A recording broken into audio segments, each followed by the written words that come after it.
Hello everyone, welcome to Lukmaan IAS. Today we are going to have the Hindu newspaper analysis dated 23rd of January 2023. In today's newspaper analysis, we are going to go through the most important articles from the newspaper.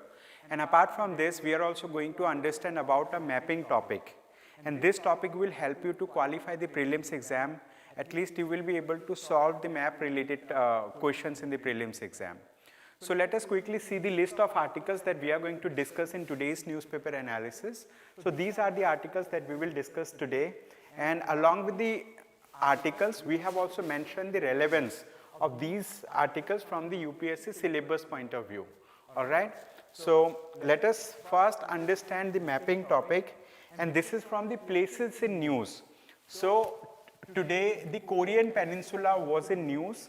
We will discuss why the Korean Peninsula was in news when we take up the newspaper article. Alright, so let me give you a brief glance related to this. So basically what is happening, that like in Korean Peninsula we have two countries. One country is the North Korea and second country is the South Korea. So South Korea is a democratic country. So here they conduct elections and it is a republic. So the head of the state is elected. And South Korea does have friendly relations with the United States of America and also with Japan. So the South Korea is being helped, supported by some of the superpowers like USA and Japan. And if we talk about North Korea, so North Korea is ruled by the rulers. It's being ruled by kings, right? So here the it is not a republic. Okay, it's not a republic because head of the state is not elected. So it is hereditary post in North Korea. So what is happening? The North Korea is fearful of South Korea because South Korea has developed good ties with USA and with Japan. So North Korea is trying to defend itself, and in doing so they are increasing their military capability. So what they have done, they have developed the intercontinental ballistic missiles, they have developed different types of weapons, and apart from this they have recently launched a satellite that has the capacity of spying on other countries. This is called reconnaissance capability. So that's why North Korea is in news. Okay, North Korea and South Korea is in news. So today in places in news, we will understand about the Korean Peninsula. So as I discussed, in Korean Peninsula, we have North Korea and we have South Korea. And the line that separates these two countries, it is known as demilitarized zone. Okay, so demilitarized zone is the border between these two countries. And if I talk about the capital of North Korea, it is Pyongyang, and capital of South Korea is Seoul. Okay, so if we talk about the physical features of the Korean Peninsula, to the east of Korea, we have Sea of Japan. This is known as East Sea. To the west of Korean Peninsula, we have Yellow Sea. Alright? To west of it, we have Yellow Sea. And here, you can locate some other important regions. For example, there are some islands that are important. Okay, so these you can locate from this line. And apart from this, there is also a line which is known as 38th parallel. Okay, 38th parallel means this is, let's say, this is the line which is parallel to the equator, and this is at 38 degree from the equator. All right, so this is the thing. So with this, let us now quickly understand the first article from the newspaper. So this is the article that we are going to discuss today. Name of this article is Tax Contribution by States Needs to be Revisited. Okay, so we are going to understand about the fiscal prudence from the part of state governments, and we are going to understand how the tax is redistributed in India. All right, so through this article we will understand about some aspects of center-state relations. We will understand about the role of the Finance Commission in India. We will understand the parameters that the Finance Commission of India looks into for recommending to the central government that how the devolution of finances has to be done. So we will understand about various things related to this. So let us quickly write down the name of the topic. So this is topic number 1. So first topic. All right. So name of the topic is tax contribution by states needs to be revisited. Tax contribution by states needs to be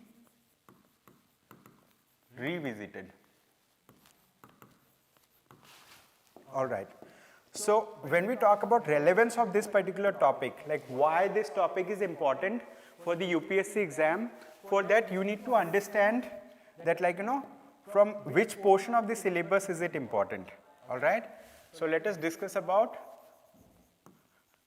relevance of this particular article.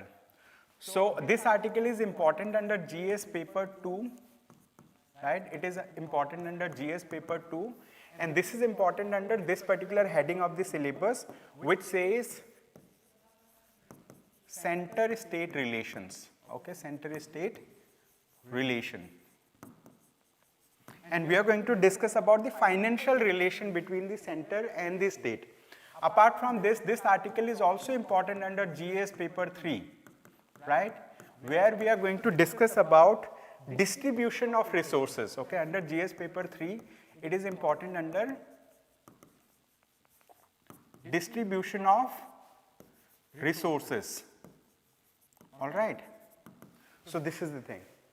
So when we talk about the contribution by states needs to be revisited, so in this article basically the author takes the viewpoint of the tax collection by different states and how this tax is collected by the states and the central government. Okay, so let us discuss about this.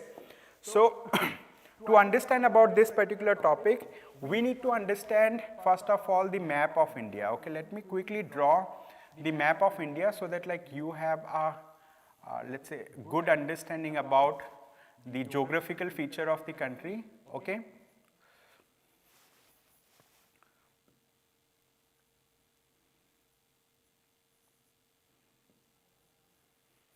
All right. So this is India. As we know that India is made up of states and union territories. So in India we have states and we have union territories, right? So India is a union of states, right? In the constitution it is mentioned. So the thing is, here the kind of structure that we follow, it is known as quasi-federal structure. In India we have a kind of quasi-federal form of government or quasi-federal structure.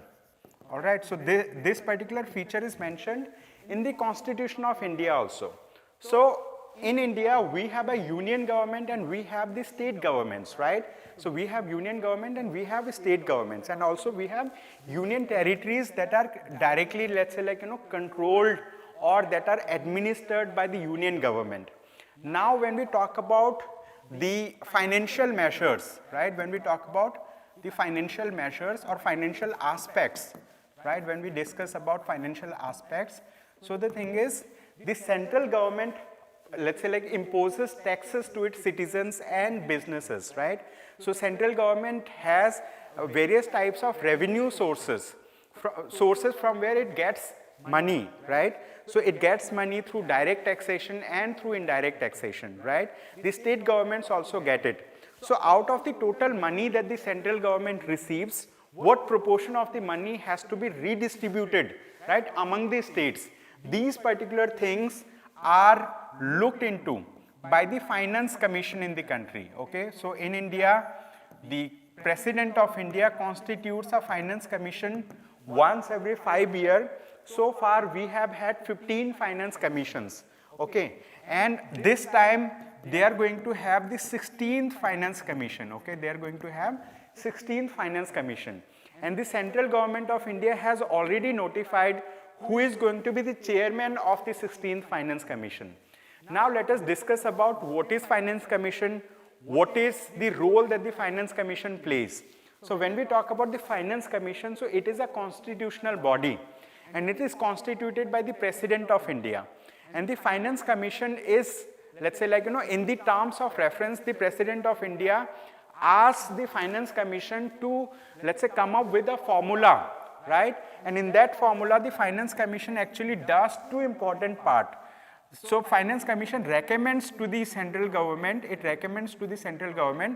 that what portion of the total tax that the center receives, what portion of the tax is to be given to the states, okay? And second thing is like, how it is to be redistributed, how it is to be distributed among the states, okay? How it is to be distributed among the states, right? Among the states. So now, the total money that is given from the center to the states, this particular thing is known as vertical devolution. There is a, let's say, technical term given to it. This is known as vertical devolution, okay? It is known as vertical devolution. Means from the central government, let's say central government receives 100 rupee. Out of 100 rupee, how much money is to be given to the states? Let's say 41 rupees or 42 rupees. That is known as vertical devolution, because it is coming from the center to the states. Now second part is like, the amount that is going to be given to the states, it is to be distributed among the states in a certain manner, and that is known as horizontal devolution. This particular thing is known as horizontal devolution, okay? It is known as horizontal devolution. All right, it is known as horizontal devolution. So the thing is, Finance Commission of India comes up with a formula, right? And in that formula, they consider multiple parameters. Means one of the parameter is, let's say like, if the central government is going to distribute money among the states, one of the important parameter is tax efficiency.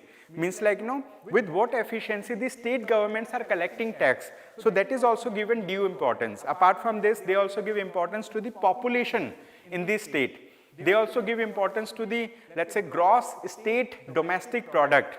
Apart from this, they look into the factor of, let's say like, some other measures. For example, what is the proportion of forest, like what is forest coverage in that state, right?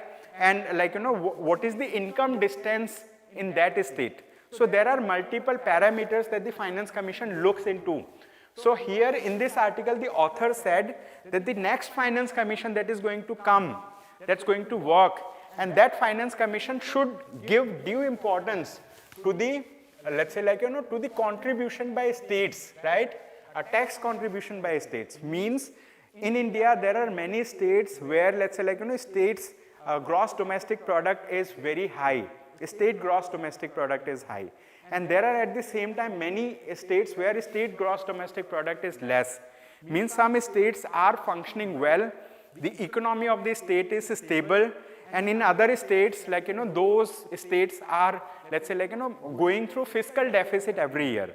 So the thing is, through this article, the author says that those states that are performing economically well, that are collecting tax efficiently, they should be incentivized by the Finance Commission, okay? So author says these states must be incentivized by the Finance Commission, and they should give due importance to the tax contribution by the states, okay? And they need to revisit the formula for horizontal distribution.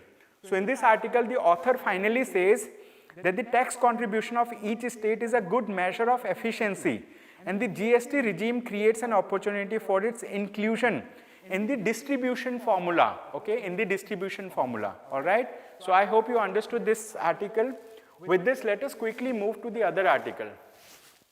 This is another article from the newspaper. This is also very, very important.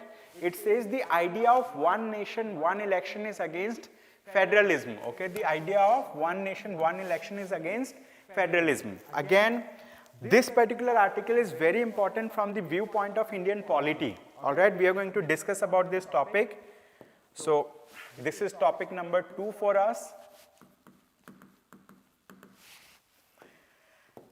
Here it says the idea of one nation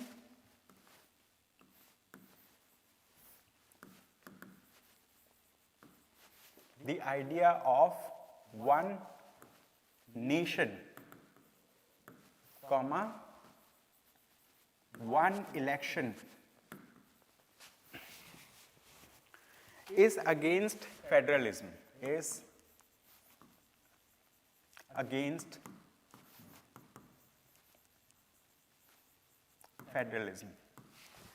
So let us understand the relevance of this particular article, why this article is important for you. This article is important under GS paper 2 of the mains exam, right? It is important under GS paper 2, and this is important under Indian polity, right? It is important under Indian polity. So it is important for the mains exam, and also this article is important for the prelims exam, okay?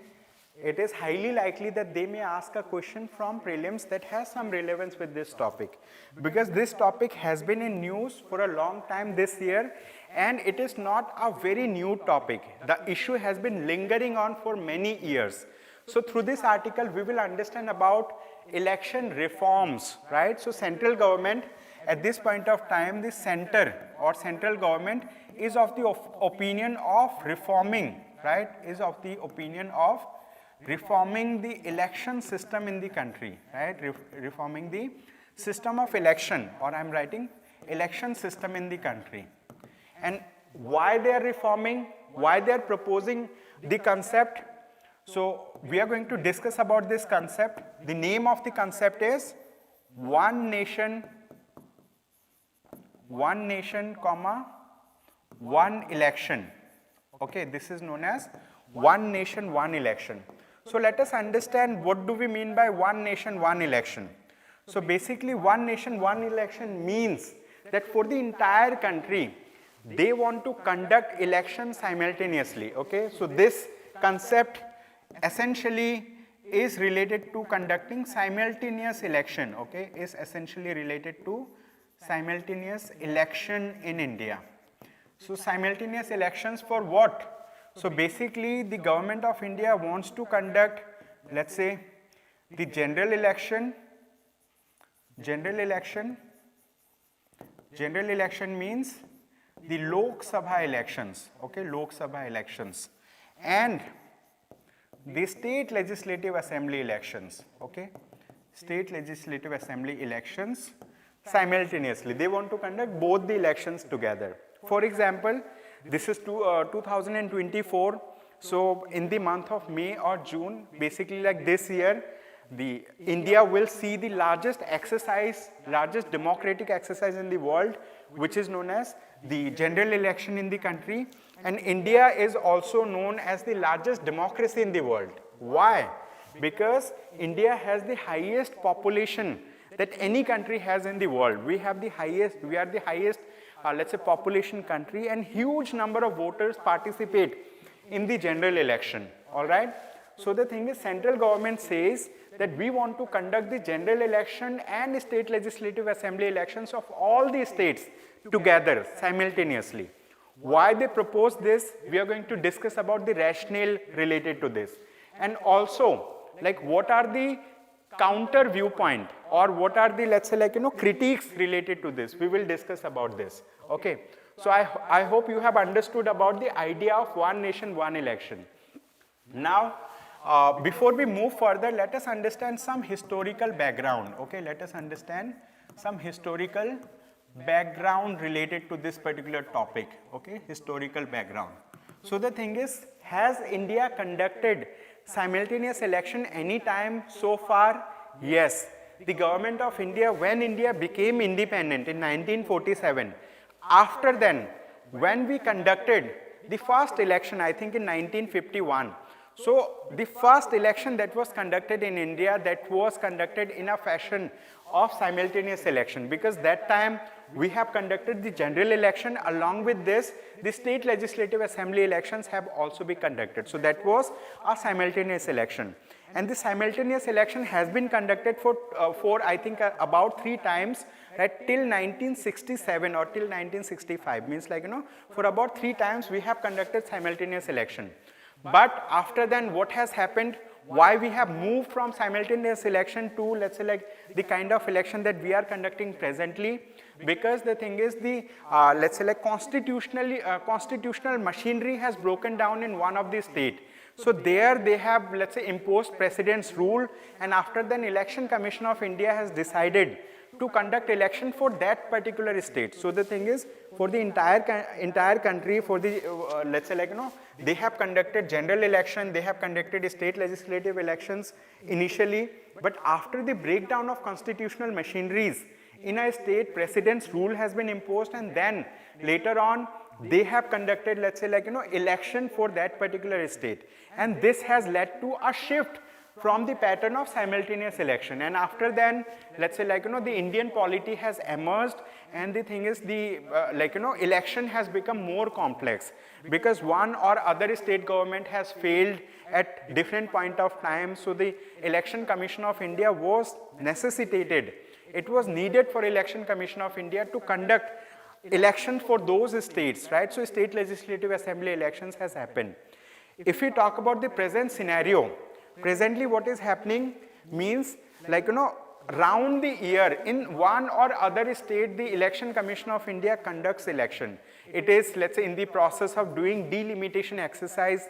Delimitation means drawing the boundaries of, let's say like constituent assemblies, right, for the Lok Sabha elections or general election, or for the, let's say like state legislative assembly elections. That's the thing. Okay, so this is the thing. So historically we have conducted simultaneous election, but as the complexity grew, so like we have shifted from that pattern, and now general elections are conducted once every 5 years for let's say for the country, and for different states it is conducted at different point of time. Whenever a government is voted into power, right, whenever a government is voted into power, so generally they assume office for a period of 5 years. But there can be situations that before the end of 5 years the government may dissolve. So that requires the Election Commission of India to conduct election once again. For example, let's say like it has happened in many states also, and there are many other aspects also that like necessitates the Election Commission of India to conduct elections. So basically in this article it says that the idea of one nation, one election is against federalism. Why it is against federalism? What do we mean by federalism? So when we talk about federalism, so as I discussed earlier also, like I have drawn a map of India, right, earlier as well. So this is just a rough map of India, right, as I had drawn the map of India earlier. So let's say like India somehow looks like this. So India is a union of states. So the thing is, different state governments, right, constitutionally the Supreme Court of India has also decided earlier that the thing is there is constitutional role that is played by state governments also. State governments are also responsible for certain aspects to maintain the stability within the state. These are related to law and order situation, these are related to educational reforms, these are related to, let's say, maintaining law and order, these are related to financial aspects in that particular state. So the thing is, states are, let's say like similar, they play similar role as the union government or central government plays in Indian polity. State plays that role in a small area, like within the, let's say like geographical boundary of the state, and union government plays for the entire country. So Supreme Court of India has also, let's say like given judgment in SR Bommai versus Union of India in 1994. So in this article they have discussed about a case which is known as SR Bommai versus Union of India. Union of India in 1994. So Supreme Court declared that the states have independent constitutional existence, and they have as important a role to play in the political, social, educational and cultural life of the people as the union. Okay, so like in this particular case, the Supreme Court of India has talked about the role of states, right, in India.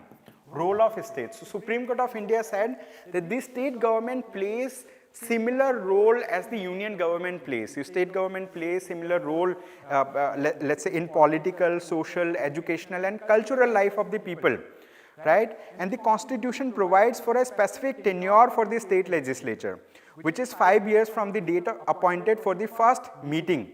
A similar provision also exists for the tenure of the union government. Therefore, the introduction of a common election process would necessarily require alteration of the existing duration of a number of state legislatures.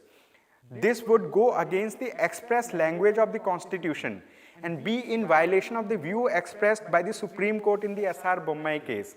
So in this article, author says that the central government is promoting one nation, one election, but the thing is, it is against the concept of federalism. Why? Because it is not only the union government that plays role, social, economic, political role like in the life of people, it is also the state government.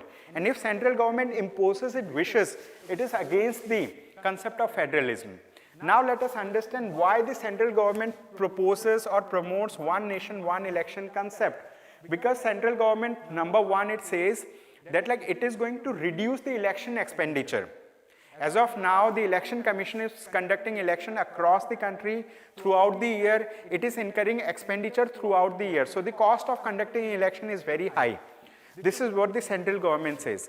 But in this article, the author says that like, having a government which is elected by the people, right, is the utmost important thing in a democracy. So in that process, if Election Commission of India is conducting election, no matter whatever expenditure it is incurring, this is worth it, this article says, all right. Apart from this, the central government proposes another idea, the second idea, that why they want to have one nation, one election. So central government says that like, it will help us to focus more on governance. Means like if we conduct election just once, after 5 years, what will happen, like, for the rest of the 5 years, we will be free from the exercise of election. And if we are free, we will be able to focus on governance, okay. So this is the other viewpoint. But what is happening, why they take the second viewpoint, it is because whenever an election is being held in any state, so the thing is the party which is in power in the center, so most of the top functionary of that particular party also participate in the rally of the election rally in those states. So the thing is they are always focused on, let's say, winning the elections. They are not focusing on governance in the state. So these are the two ideas that the central government proposes for conducting one nation, one election. And for this purpose, they have constituted a high-level committee. And this high-level committee is headed by former President of India, right, Mr. Ramnath Kovind. And high-level committee composes of members, right, dignitaries from different fields. And not only this, they have also taken the viewpoint of the Election Commission of India, they have taken the viewpoint of the Law Commission of India, and they are soon going to come up with a report. But in this article, they say that this is a foul play. Why?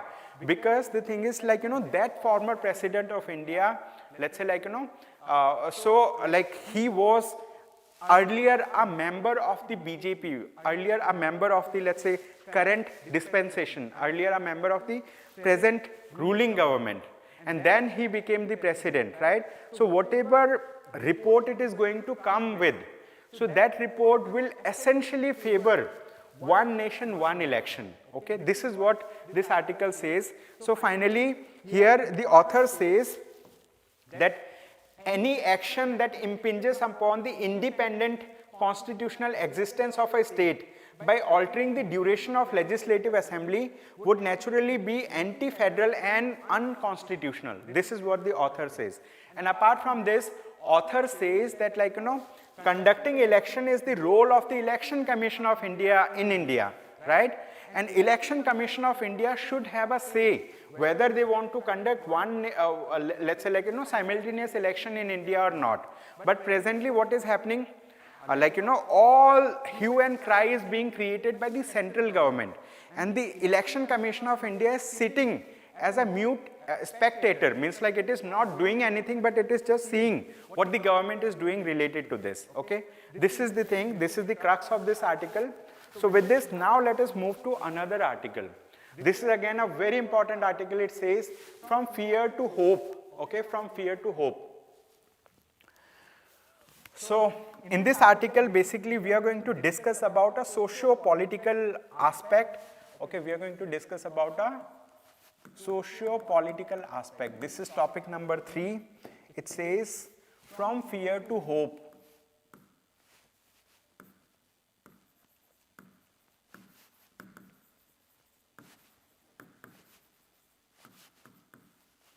All right.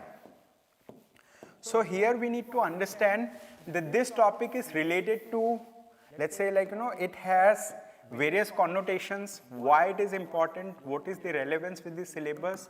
So when we talk about relevance with the syllabus, this is important under GS paper 1. To be specific, it is important under GS paper 1, and it is, let's say, like, related to Indian society. Indian society.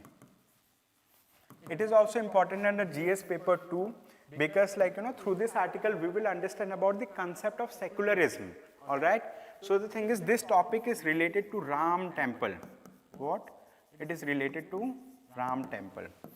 So when we talk about the topic Ram temple, so the place where it is built, it is known as, this place is known as Ram Janmabhoomi. Okay, they have named it as Ram Janmabhoomi. But this Ram Janmabhoomi, this particular place here, let's say, like, earlier there was a mosque. It is known as Babri Mosque, or it is known as Babri Masjid. So on that land, in the Babri Mosque, in the Babri Masjid, right, on that land was disputed because, let's say, like, people from the, people from the Hindu religion, basically they said that inside that mosque there is, like, they have found some structure. This structure belongs to a temple, and they have contested this particular thing. They have said that, like, long back in 1500, or to be specific 1526, I think, right?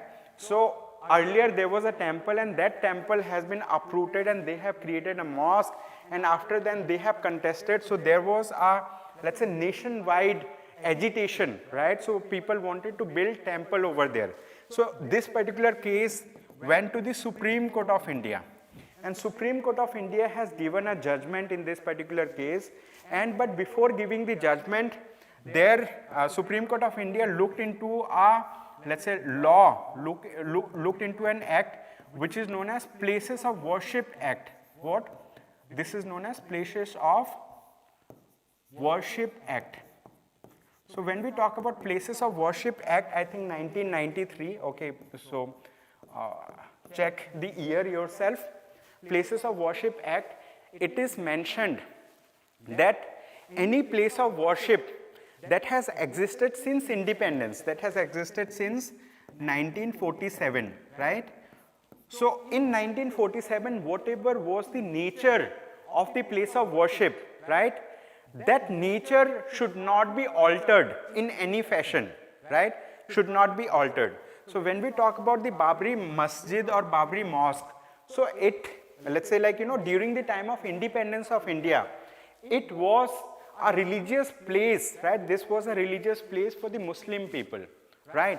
But the thing is, the Places of Worship Act says that, like, the nature of the place of worship cannot be changed, it cannot be altered, right?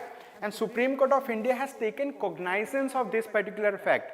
But as an exception to this, like in the judgment that they have given, they have said that this judgment is just an exception of the Places of Worship Act, and here, this is just an exception, and then they have given this particular land for building the Ram temple, Ram Mandir. All right, so Ram Mandir has been, let's say, like, the government, or there is a kind of, let's say, like, a trust.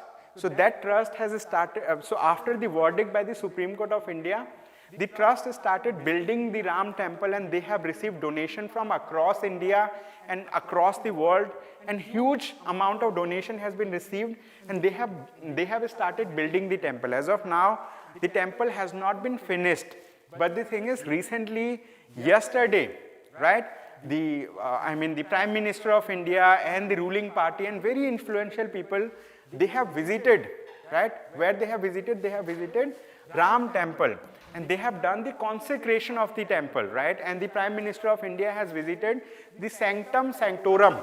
What? This is known as Sanctum Sanctorum. Sanctum Sanctorum is known as Garbha Griha. Okay, it is known as Garbha Griha. Garbha Griha means this is the central place in the temple where the deity resides.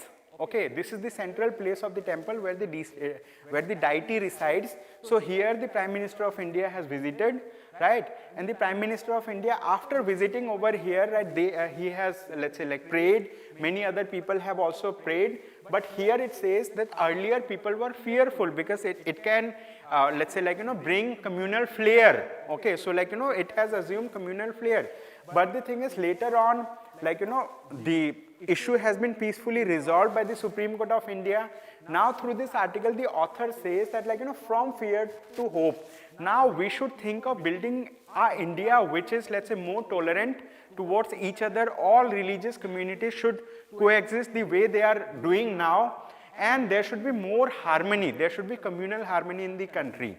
So in this article, through this article, the author gives a message for communal harmony, gives a message for peace, and through this article, the author wants to give a message that, like, the Ram temple must help in healing the wounds and creating harmony in the society. All right, so this is the thing. All right, so thank you so much for staying back. Now let us quickly move to another article, right? We are going to discuss about this article, which is also a very, very important article. So it says spiking tensions, okay, spiking tensions. So through this article, we are going to discuss about the Korean Peninsula.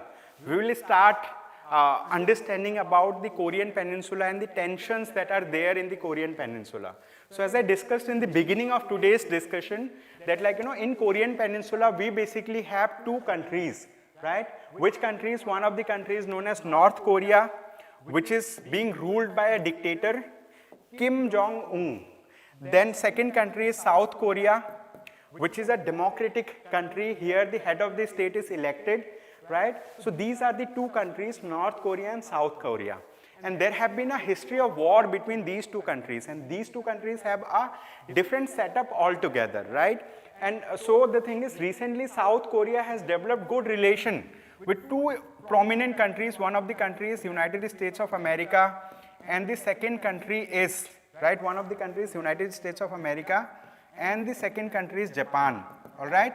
So the thing is, United States of America is considered to be the most powerful nation in the world, and Japan is also a very powerful nation in the world.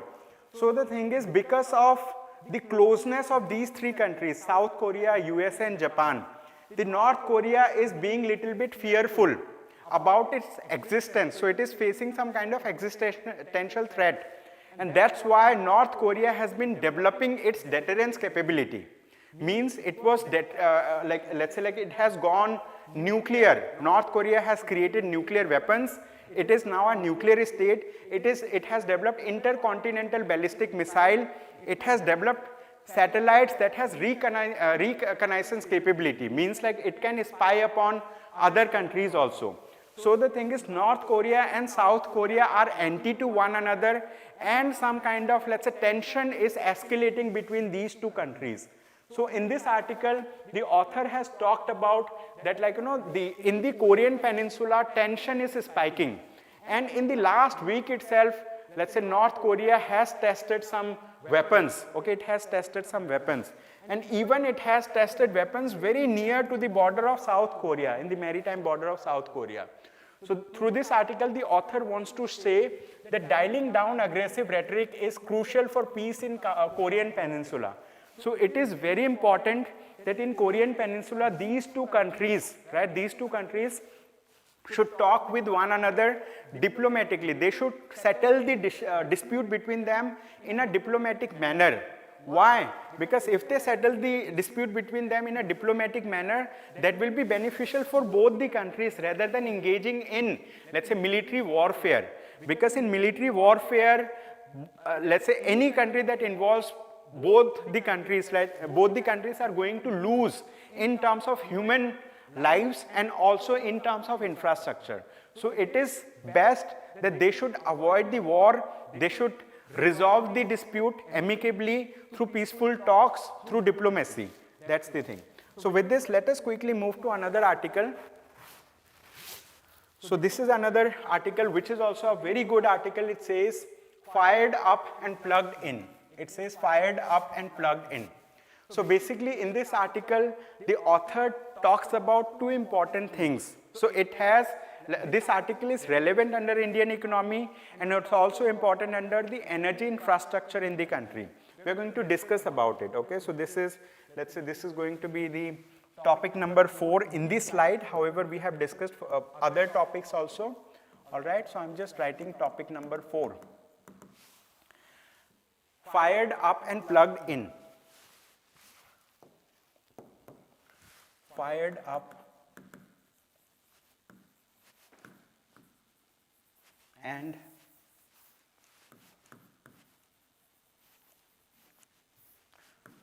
plugged in. Fired up and plugged in. So let's discuss about this particular topic. All right. So here in this article, basically author talks about the India's economic aspirations. Okay, India's economic aspirations. So what are the aspirations that India has? Number 1, it wants to become a $5 trillion, okay, it wants to become a $5 trillion economy very soon. And second thing, we want to become a developed country, okay, we want to become a developed country by 2047. Why the year 2047 is important? Because 2047 marks 100 years of independence. India became independent in 1947. So by the year of 2047, right, we are in 2024, by 2047 we want to become a developed country. So these are the economic aspirations of the country. However, if you talk about the present scenario, right, if I talk about present scenario, so presently India is the fastest growing major economy in the world. Okay, it is the fastest growing major economy in the world. Right? It is the fastest growing major economy in the world. We are already a $3 trillion economy, right? We are the 5th largest economy in terms of GDP in the world, okay? So India is the 5th largest economy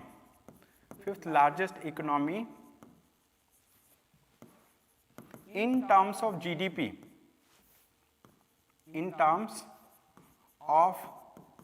GDP in the world, So basically when we talk about fired up and plugged in, so through this article, author wants to talk about few important aspects. What are those few important aspects? So recently what has happened, we have had COP28, okay? COP means Conference of Parties 28. So Conference of Parties 28 has happened in Dubai recently, and so Dubai is in United Arab Emirates. So this Conference of Parties has happened to the United Nations Framework Convention, right? United Nations Framework Convention on Climate Change. This is known as UNFCCC. So Conference of Parties are the conferences or meetings that happen, right, every year as part of the United Nations Framework Convention on Climate Change. So here all the member countries of the UNFCCC, they have taken a pledge, okay? These countries have taken a pledge. And what is that pledge?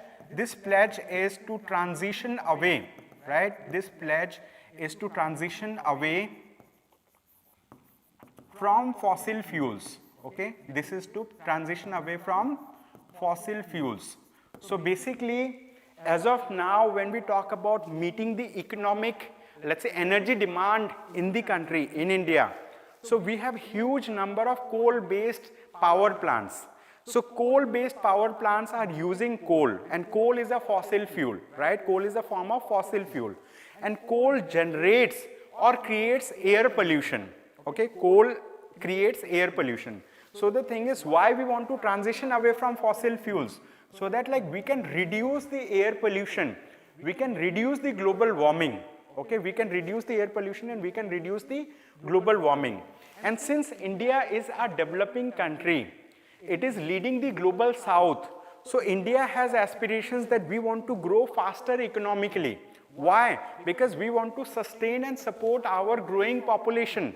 At this point of time, we have let's say like demographic dividend in the country, means like huge number of people in India's population, right, are in the working age group. Right, so these people will be joining the workforce, and when they join the workforce, they will be earning for themselves, they will be paying taxes to the government, and they will be, let's say, like, assets for the economy.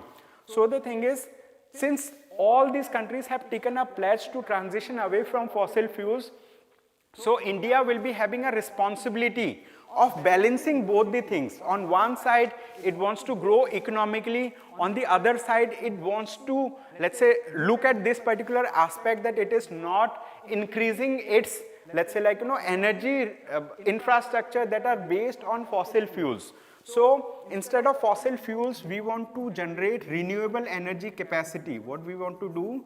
We want to generate renewable energy capacity. Renewable energy, in short, it is known as RE. We want to generate renewable energy capacity. So what are renewable sources of energy?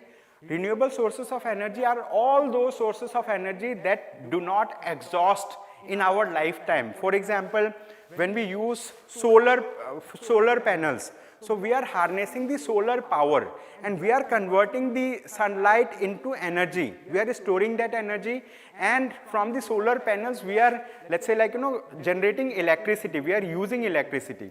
So that's a kind of renewable source of energy. Apart from this, we have geothermal energy, we have wind energy, we have, let's say, like, energy that are derived from hydroelectricity. So these are renewable sources of energy, and India wants to increase its capacity of energy generation from renewable sources, and we want to reduce, or we want to phase down, right, the energy sources that are based on fossil fuels. So in this article, author says that, like, here like the onus will be on India how it balances both the things. On one side, it wants to grow economically. On the other side, it has a responsibility, right, under the, let's say, like, UNFCCC to focus on transitioning away from fossil fuels. So in this article, author says that focus on energy security will likely drive India's decade of decarbonization and renewable energy. Okay, so, like, it says the focus on energy security will likely drive India's decade of decarbonization and renewable energy. So we want to go for decarbonization. Why decarbonization? Because, like, carbon dioxide or carbon monoxide, they are potential greenhouse gases. The concentration of carbon dioxide is increasing in the atmosphere, and carbon dioxide has the potential of tapping heat waves. So the thing is, on one side, the concentration of carbon dioxide is increasing in the atmosphere. On the other side, the carbon dioxide has the potential of tapping or trapping the heat waves. So the thing is, it warms up the planet. If the planet is warming up, the glaciers will melt, and melting glacier will add water to the oceans, and this will lead to rise in the sea level. And when the sea level will rise, the island nations will be on the verge of getting submerged. So they are facing existential threat. All right. So through this article, author says that India wants to grow economically, and this will give an opportunity to India to transition away from fossil fuels and to tap the, let's say, like, renewable energy sources. We will be able to go for decarbonization as well. Okay. So this is a very nicely written topic that is related with Indian economy. It is also associated with environment and ecology. Now let us quickly move to another article. This article is again very important. It says, why was FCRA registration for several NGOs cancelled? Okay, this is a very important article. We are going to discuss about this article, right? And I'm going to write some important aspects related to this article. Let's say like, this is, I'm just writing this is topic number 6. However, I need to check, right? So this is topic number 5 in this slide. However, I have discussed few more articles, right, with you. So this is, this article says, why was FCRA registration? Why was FCRA registration for several NGOs cancelled? For several NGOs cancelled. All right, so let us understand about this particular topic. So before we start understanding this topic, let us understand what do we mean by FCRA. Okay, what do we mean by FCRA? FCRA stands for Foreign Contribution Regulation Act. Okay, it stands for Foreign Contribution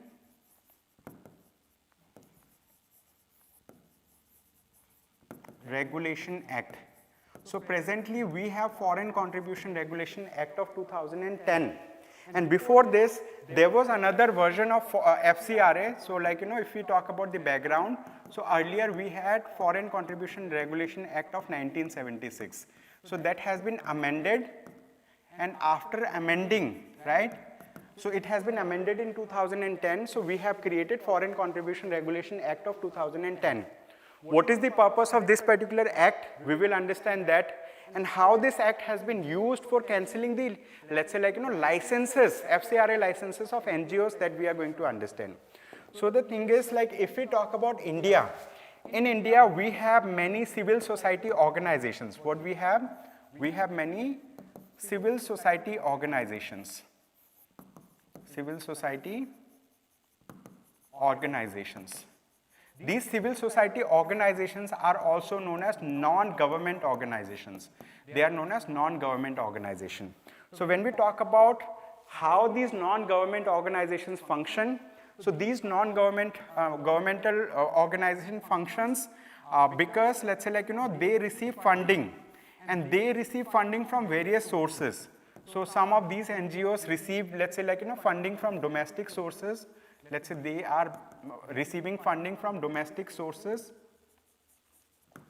and some NGOs are receiving funding from domestic sources as well as from foreign sources. Okay, they are receiving funding from foreign sources as well, and some NGOs are receiving donation from foreign sources also.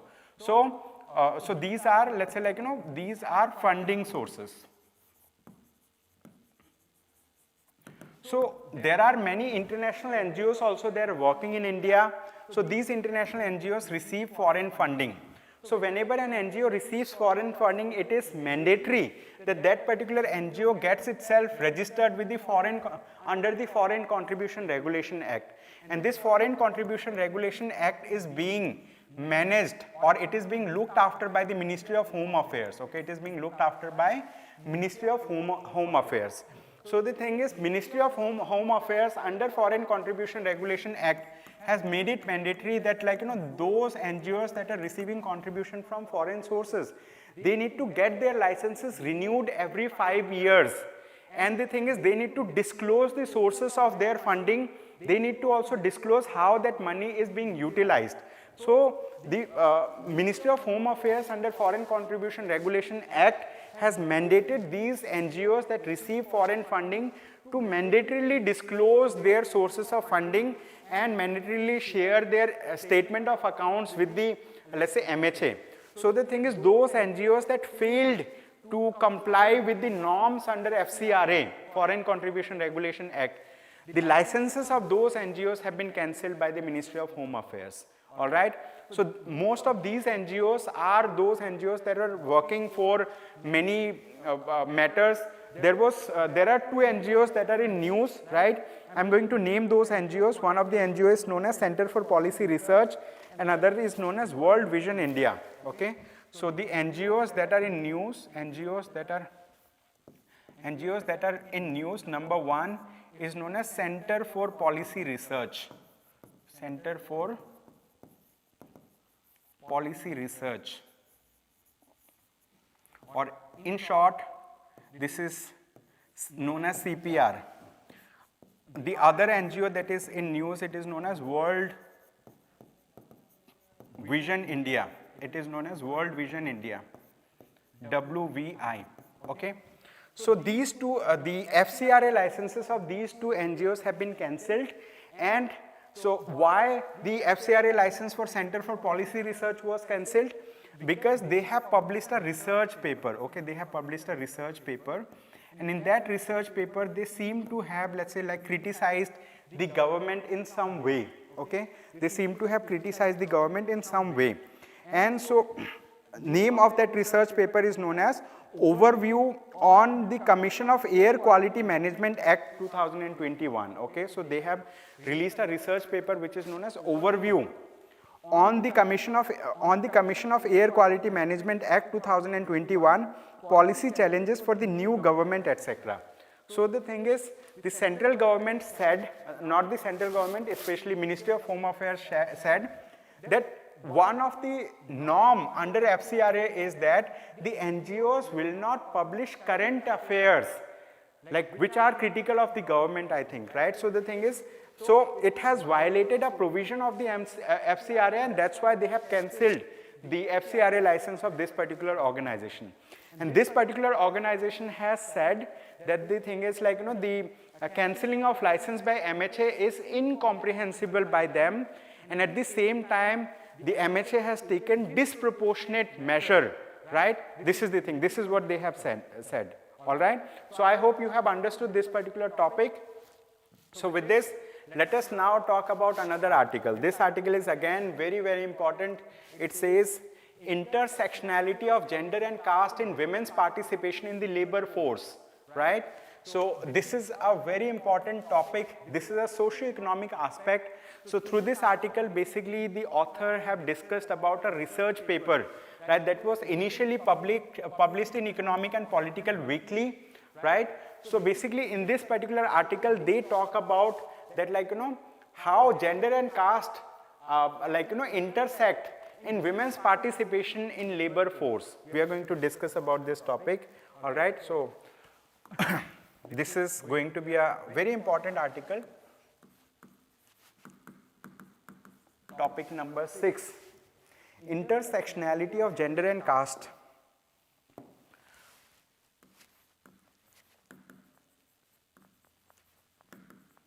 Intersectionality of gender and caste in women's participation in the labor force. In women's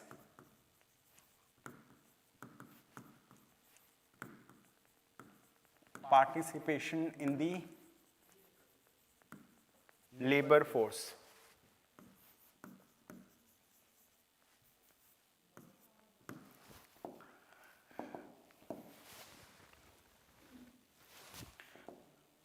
All right, so let us discuss about this thing. So when we talk about women's participation in the labor force, women's participation in labor force, we will understand various aspects related to this, right? So when we talk about women, women constitutes 50% of the population in India and globally also, okay? So around 50% of the population is constituted by women. And in India, we have had a deeply patriarchal society where, let's say, males dominate the social sphere, right? So women's choices, women's freedoms are, let's say, controlled some way in the household level itself. And many a times, women do not get the opportunity to get educated. And since they do not get the opportunity to get educated, they do not take up the leadership roles. and they do not participate in economic workforce. But still, there are many households where, let's say, people have allowed women, right, to get educated, to go to school, to go to colleges, and to participate in the workforce, to do job, because this brings economic independence for them. So nowadays, the structure of the society has shifted. It is changing, right? So it is important that women should participate in the labor force, because like it is going to increase the economic productivity of the country. And apart from this, it is going to give, let's say, like, economic independence to the women. They will be able to exercise their choices freely, okay? They will be able to exercise their choices freely. So in this article, they have talked about intersectionality of gender and caste, all right? So when we talk about gender, we already discussed that, like, women are the, let's say, like, the other half of this society. Then apart from this, when we talk about caste, caste also has a role to play. Generally, people, women from upper caste, right? Women from upper caste, so what they do, they get educated, they get the opportunity to participate in the workforce. When we talk about women from the lower caste, right, they get less opportunity to get educated, they participate less in the labor force. But the thing is, like, whenever their household requires them to participate in the labor force, so they end up, doing the job that are in the informal sector, and they get paid less. So through this article, basically, they have analyzed the let's say, like, dynamics related to intersectionality, how gender and caste are related to the women's participation in the labor force. Now, when we talk about India, in India, we have, let's say, like, labor force participation, okay, like, there is a report or survey that is LFPR, that is known as labor force participation rate. As part of labor force participation rate, they have female labor force participation rate. Okay, so they talk about, like, how many female participate in the labor force and what constitutes labor force. That is also important for us, right? What constitutes labor force? We need to understand what constitutes labor force.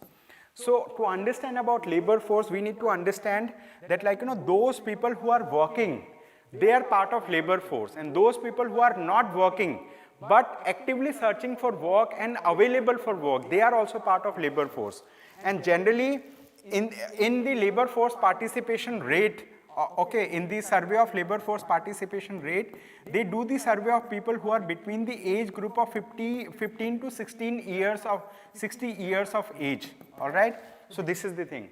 A person who is employed, he will be part of labor force. A person who is not employed but actively searching for job, he will also be part of labor force. And apart from this, there are some people who are not part of labor force, are those people who are not doing job and at the same time not searching for job. For example, students who are going to colleges, who are going to schools, they are not doing job, they are not searching for job at that point of time in their life. Okay, they are not part of the labor force. This is the thing. So this article gives a very interesting study. It talks about the socio-economic and caste census data of 2011. It talks about various statistics related to this, all right? So with this, let us now understand about another important article. This article is again important. It says, tech enterprises is scouting for global talent to expand footprint. Now here we need to understand there are many companies, technological companies. For example, those countries where people are involved in doing high-end research and innovation. So they happen to, let's say, create new products. And after creating new products, they need to market that product globally. For that, they want to hire people who are competent enough in increasing their, let's say, like, economic productivity. And they also hire people who are involved in doing research and development. So the thing is, there are many companies globally that are, let's say, innovation driven, and these companies does have a global footprint. And these companies want to add up new people, right, in their organization who are highly skilled, who have a motivation, who have a drive for and a passion for innovating new products, right? So through this article, they say that tech enterprises is scouting for global talent to expand footprint. This is a very good article. Here they have talked about, let's say, new sectors where people are doing research, people are doing innovation. What are those areas? They are artificial intelligence and machine learning scientists, quantum computing researchers, quantum AI developers, and blockchain specialists. Okay, so these are the things. And this particular article has been published because of a NASCOM report, NASCOM report, all right? This is the thing. So with this, let us see if we have any other article. So that will be all from my side for the day. Thank you so much everyone for attending today's session. I hope you have a good day ahead. Thank you.